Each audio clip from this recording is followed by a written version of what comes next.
আপুরা দেখতে পাচ্ছেন শিক্ষার্থীরা এবং ছাত্র এবং ছাত্রীরা মিলে প্রতিটা ঢাকা শহরের মোড়ে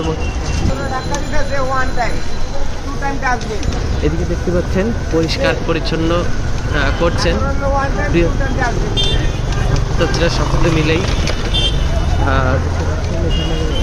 পরিষ্কার পরিচ্ছন্ন কেউ ট্রাফিকের দায়িত্ব দেখতে পাচ্ছেন এবং দেখা যাচ্ছে রাস্তার পরিবেশটা খুব সুন্দর এবং শিথিলভাবে মোটামুটি পরিবহন এবং সঠিকভাবে চলাফেরা যাতে করতে পারে সেদিকে তারা খুব তীক্ষ্ণ নজর রাখছেন। রাস্তা যানজট নাই বললেই চলে। আপুরা খাচ্ছে এখন দেখতে পাচ্ছেন দুপুরের মানে এরা মাঠেই মানে রাজপথে তারা খাওয়া দাওয়া করছে। ধন্যবাদ এবং সকল ছাত্রছাত্রীদের শুভকামনা ভালোবাসা।